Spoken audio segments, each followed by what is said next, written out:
캠퍼스엔 이미 봄 기운이 가득하지만 학생들 마음은 아직 찬바람이 쌩하답니다. 이 대학의 한 교수 때문에 학교가 시끄럽다는 겁니다. 교수님이랑 저랑 친분이 있는 것도 아닌 상태에서 처음에 그냥 저희 정보를 알고 있더라고요. 그래가지고 지금 급하게 돈을 보내달라는 거예요. 그는 이번 학기에 수강 신청한 철학 과목 담당 교수라고 소개했다는데요. 보이스피싱인 줄 알고 학과에 전화했었죠, 당연히. 처음엔 보이스피싱을 의심했지만 전화와 문자를 받은 같은 과목 학생들이 한둘이 아니랍니다. 5만 원을 붙이라고 했는데 자기가 4만 원밖에 없다고. 그러니까 그러면 그거 4만 원이라도 붙이라고 번호를 알려주셨어요. 교수라는 말에 직접 돈을 보낸 학생까지 있었습니다. 이제 교수님이 처음에 3만 원을 보내달라고 그러시더라고요. 그래갖고 3만 원 입금해드렸는데 7만 원을 더 입금해달라. 그래서 7만 원을 마저 입금해드렸어요. 수업 이제 개강하면 어차피 볼 거 아니냐.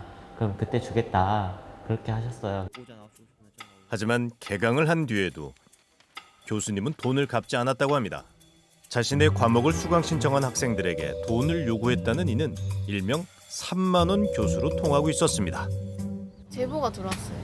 이번 학기에 신청한 수업에서 그 교수님이 이러이런 전화를 했다. 3만 원씩 주라. 네, 입금해달라 이런. 모두 보이스피싱을 의심했는데 진짜 교수님이 그랬답니다. 교수님이 돈을 빌려간 건 이번 학기에 수강 신청한 학생들뿐이 아니었습니다. 심지어 지난해부터 25차례에 걸쳐 600여만 원의 돈을 빌려준 학생도 있었습니다. 저 같은 경우에는 작년 수업 들었었는데 갑자기 이제 전화 와서 수업 끝나고 전화 와서 돈 빌려달라 시작했습니다. 교수님 지금 어디 계시는지 혹시 아세요?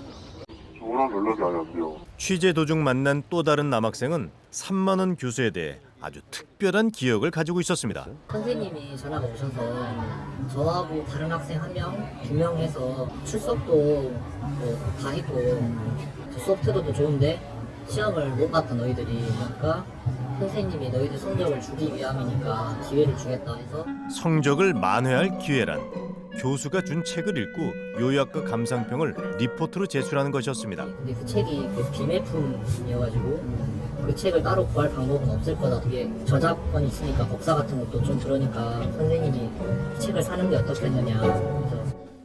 그리고는 수업이 끝난 강의실에서 현금 4만 원과 책을 서로 주고받았다는 겁니다. 성적은 저는 A뿔 받았어요. 시험을 잘 본 학생보다 책을 산 학생의 성적이 더 잘 나온 셈입니다. 3만 원 교수의 일이 교내 신문을 통해 알려지자 학교 안 분위기도 사뭇 심각해졌다는데요.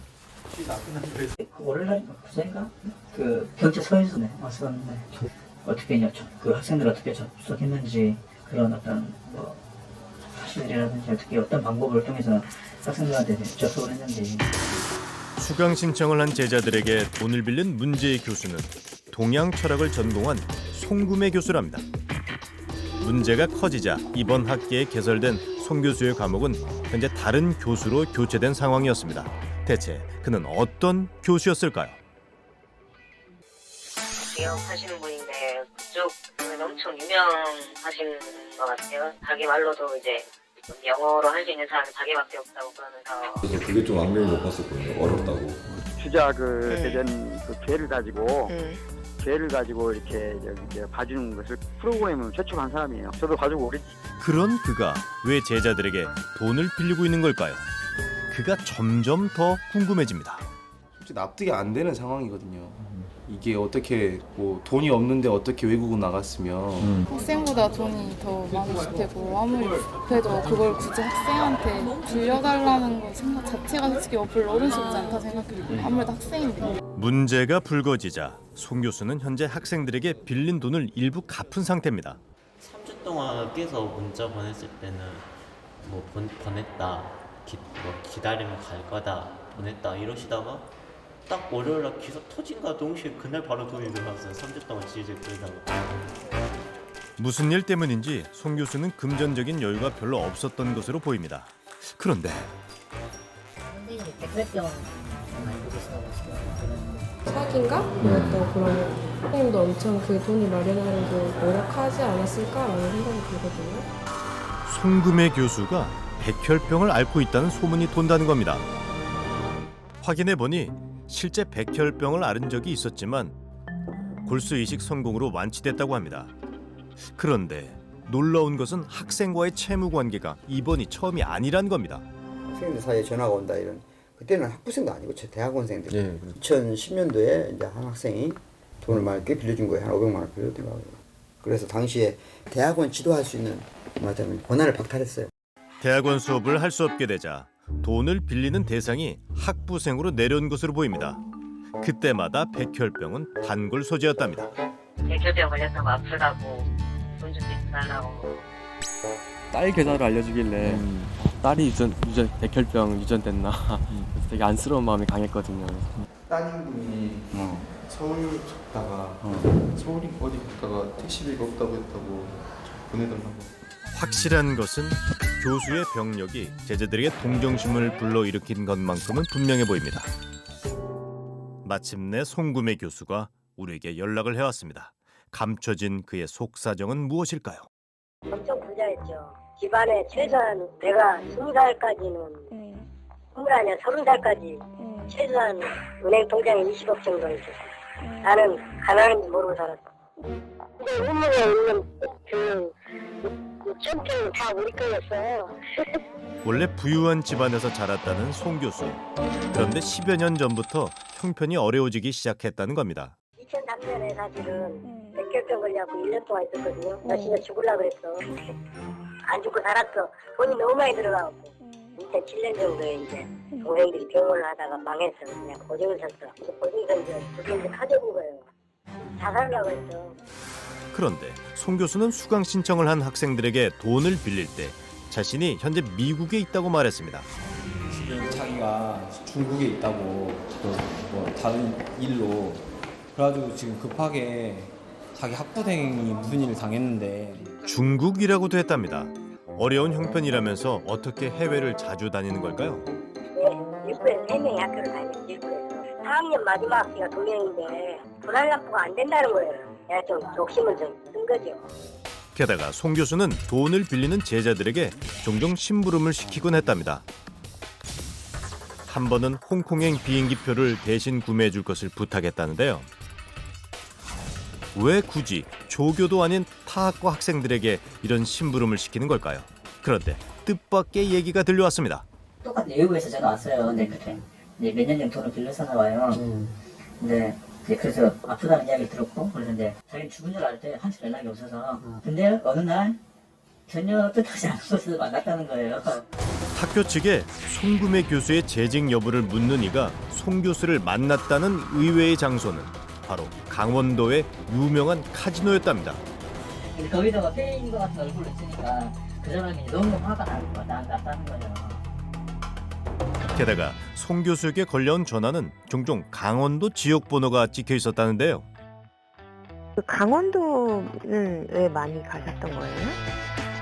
강원도요? 네네. 근데 강원도는 많이 간 것이 아니라 2번, 3번 정도 간 거예요.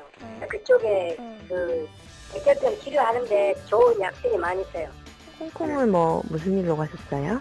이제 홍콩은 이제 우리 이제 학회 그리고 이제 우리 내가 중국 철학이니까 그리고 이제 중국 철학 하면서 유일하게 영어를 할 수 있는 사람 나 혼자뿐이었거든요. 그런데 이상합니다. 그러면 그 돈을 지원해주기 때문에 반드시 신고하거든요. 네. 돈 주는데 그 양반이 지금 돈 급한 사람이 학교에 신청 안 했을 리가 없잖아요. 이건 뭔지도 안 돼요. 미국 교수 중에서 독일 교수한테 물어봤어. 얘가 덮여있더라고. 야 어쩌냐 그랬더니 그건 문제가 아니다. 이 사적인 문제 아니냐. 그래요.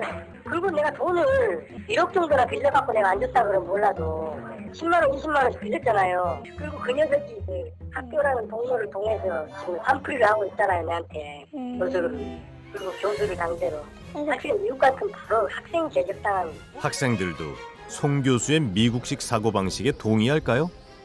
학생들은 형편이 안 돼도 교수의 청을 거절할 수 없었다고 합니다. 교수님이니까 뭔가 학점량도 걸려있을 거고 또 아니면 또 자기만 싫다고 하면 또 자기한테 자기만 불이익을 받을 거라고 생각해서 그 학생 입장에서 이게 거부하기가 어려운 이유가 일단 어차피 학교 개학하면 만날 사람이고 그 교수라는 그게 학생과 교수라는 직위가 좀 있잖아요. 현재 대학 측은 학생들을 대상으로 진상 조사를 진행하는 중입니다. 진상 조사를 해서 그 결과에 따라서 사실이 확인되면 징계를 엄정하게 하겠다. 그게 이제 공식적인 입장이거든요. 하지만 송 교수는 학교 측 태도가 불만이랍니다. 학교가 지금 방관하고 있거든요. 아니면 학생들한테 예를 들어서 우리 학교 상주회가 본 적이 있거든요. 그러면 걔가 600이라고 그러면 600만 원 좀 먼저 주고 나한테 나중에 받아줄 수 있잖아요. 예를 들어서. 그렇다면 정작 교수 때문에 궁해진 것은 누굴까요? 5만 원밖에 없다니까 그거라도 이제 주라는 거예요. 그래서 저는 이제 생활비로 써야 되니까 이거는 이제 드리기 힘들다. 정말 급하니까 달라는 거예요. 그래서 그거는 이제 생활비니까 며칠 내에 주겠다 했는데 그걸 주질 않은 거예요. 돈도 돈이지만 상처받은 학생들의 마음은 어디서 보상받아야 하는 걸까요?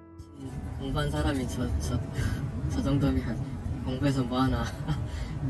저도 지금 연구자의 길을 가고 싶어요. 그래서 대학원도 진학할 테고 하는데 그 길이 더럽혀졌다는 게 굉장히 전 상심이 크죠. 여기 서 있으란 말했었잖아. 거짓말 거짓말 거짓말. 물끄러미 선체 해가 저물고